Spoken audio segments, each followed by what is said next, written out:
they've got to figure it out for themselves. I mean, they're both very, very happy. For decades, Victoria Beckham mastered the rarest skill in the celebrity world: silence. Not the cold kind, not the defensive kind. The deliberate kind used by people who have survived fame long enough to understand that words can be weapons and silence can be armor. She built an empire on that discipline. While tabloids screamed, she stayed still. While headlines tried to bait her, she smiled, posed, and moved on. Nothing rattled her.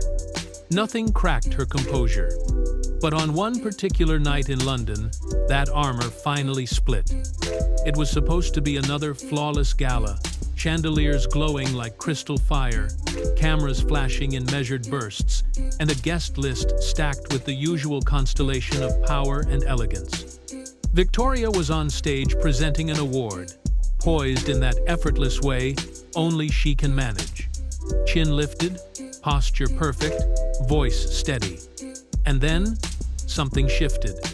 Halfway through her speech, she paused. Just half a second, barely long enough for anyone to notice. But the people in the front rows felt it. A stiffness in her shoulders. A breath she didn't fully release. A flicker of something sharper behind her eyes. She placed her hand on the podium, looked straight toward a journalist in the crowd, and spoke 7 words no one expected to hear from her. I kept quiet too long. The room froze. Not a cough, not a whisper. Even the clicking cameras faltered like they didn't want to break the tension hanging over the stage. And then she added, in a tone far colder than her usual warmth, "People need to know what she did." No name, no explanation. But every single person in that gilded hall understood instantly who she was referring to. Meghan Markle. Within minutes, a guest's phone video hit the internet. 11 seconds long, grainy, shaky, but explosive enough to detonate across social media like a spark in dry leaves. By morning, the clip passed 4 million views. Comment sections lit up with shock, betrayal theories, and years of speculation suddenly turning into fuel. Victoria Beckham just ended her silence. Why now? Something big must have happened behind the scenes. People who had followed both women for years could feel it. This wasn't publicity. This wasn't revenge. This wasn't a slip of emotion from someone usually so controlled. This was years of pressure finally finding its escape valve. Because behind that single devastating sentence was a deeper story. One stitched together from early friendship, whispered suspicion, sudden distance, and a betrayal that had been quietly buried under layers of royal etiquette and celebrity diplomacy. A story Victoria had never planned to reveal. But that night, with cameras pointed at her and the whole room stunned into silence, she made a choice that felt irreversible. The kind of choice that doesn't come from anger, but from exhaustion. The kind of choice that signals the end of protecting someone who, according to those around Victoria, may never have protected her in return. And the world had no idea just how long that story had been waiting to be told. Long before tensions, rumors, and whispered accusations, the story began with something disarmingly simple: kindness. Not publicity kindness, not political kindness, real human kindness. When Meghan Markle first stepped into the icy spotlight of the British monarchy, she was a Hollywood actress suddenly facing a machine far older and far harsher than anything she'd known. British tabloids dissected her every move. Protocol experts criticized everything from her posture to her nail polish. Insiders whispered that the transition was overwhelming. Even for someone used to red carpets and interviews, this world was different. And Victoria Beckham understood that world better than most. According to people close to the fashion industry, Victoria reached out personally and quietly, without photographers, without PR statements, without any expectation of return. She offered what Meghan needed most: someone who knew exactly how brutal fame in Britain could be. It wasn't just a friendly text, Victoria shared her private contact network stylists, known for discretion, PR teams who handled crises in silence, high-end dermatologists, and spa owners trusted by A-listers. These weren't casual recommendations. They were the kind of names celebrities guarded like passwords. To Meghan, it felt like a lifeline. Soon, the two women appeared at Wimbledon together, the now famous images of them sitting close, leaning in, laughing with the ease of old friends. People in the royal fashion circle whispered that Meghan admired Victoria's discipline, her image control, her ability to stay polished even during storms of press attacks. Victoria returned that warmth.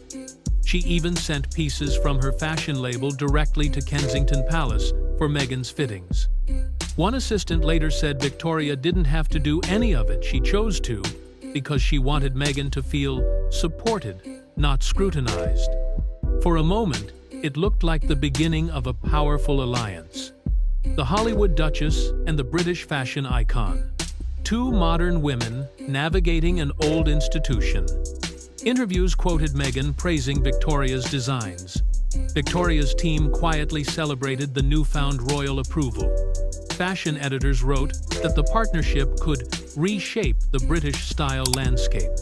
Everything seemed perfect. But beneath the glossy photos and elegant Wimbledon snapshots, something fragile was forming, a trust built on vulnerability. A trust Victoria rarely gave to anyone in the industry. A trust Meghan had been searching for in a world where every friend could become a headline. Storylines like this don't usually break, unless someone feels betrayed. Looking back, people close to both sides say there were tiny signs, and the friendship was too delicate for the pressure surrounding it. Meghan's growing fear of leaks, the royal household's strict control over her circle, the media frenzy that intensified with every appearance she made.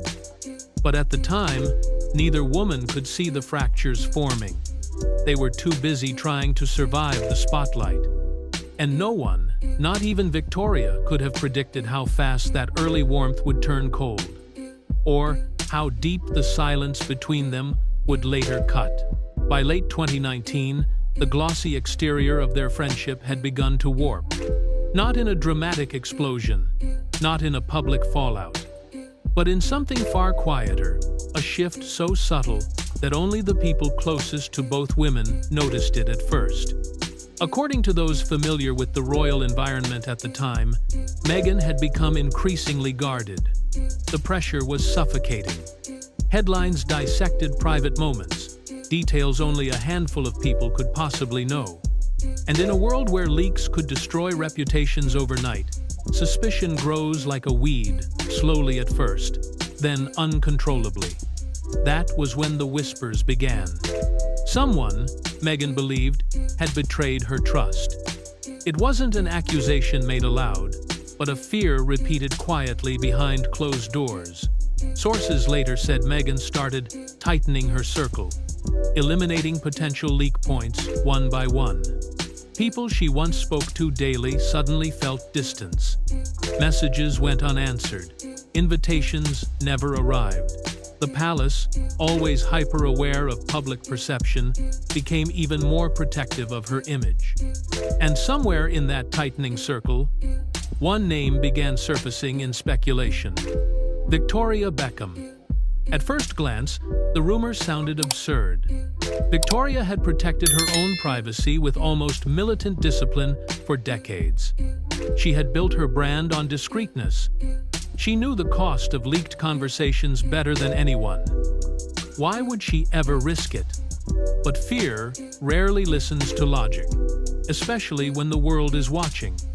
According to fashion insiders, the suspicion didn't come from anything Victoria said or did, but from the simple fact that she and Meghan had been close enough that private details could have been exchanged, close enough that the press, trying to connect dots for a story, turned coincidence into theory. Victoria didn't know any of this at first. What she did notice was the sudden shift. Texts left on "seen." Stylists she recommended quietly stopped being contacted. Invitations to curated royal dinners disappeared.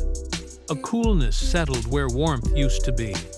One person in the Beckham circle later said, Victoria brushed it off at first. She thought Meghan was overwhelmed, nothing more. But as weeks turned into months, the distance hardened. Meghan's responses became formal, then infrequent, then non-existent. Eventually, the message became impossible to ignore. Victoria Beckham had been frozen out. No confrontation. No explanation. Just an abrupt silence, the kind that isn't accidental. By the time Meghan and Harry officially stepped back from royal duties, the break was complete. The Beckhams were no longer part of the couple's social orbit. No joint appearances, no friendly Wimbledon photos, no supportive messages exchanged publicly or privately. Only the tabloids kept talking, speculating, guessing, creating narratives neither woman addressed.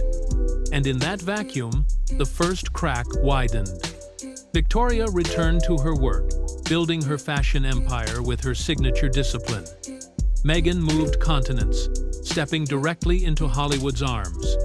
The world assumed the distance between them was natural, harmless, inevitable. But those close to Victoria said something else, something deeper.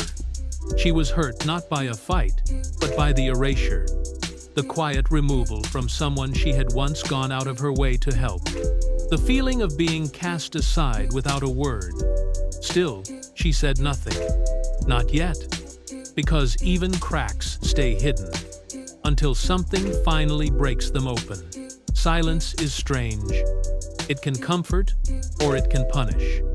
It can protect, or it can erase someone completely.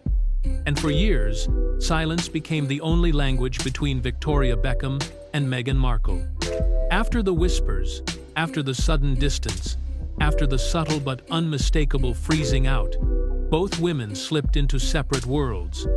Meghan moved to California, beginning a new chapter far from Buckingham Palace. Victoria focused on her fashion empire, expanding collections, mentoring new designers, and managing global campaigns. They lived on opposite sides of the world, but the silence between them felt far closer and far heavier than distance could explain. People around Victoria say she didn't fight it. She didn't demand answers. She didn't try to force a reunion or repair a narrative that wasn't hers to control. She did what she had always done in times of tension. She worked. But behind the polished runways and meticulous photo shoots, something unspoken lingered. A quiet disappointment. A wound without a confrontation. A friendship that wasn't broken loudly, but abandoned quietly. One insider described it like this. Victoria didn't lose a friend. She lost an illusion she believed in. Meanwhile, in California, Meghan was reshaping her life. New home, new projects, new teams, new media strategies. She was surrounded by Hollywood power players, forming alliances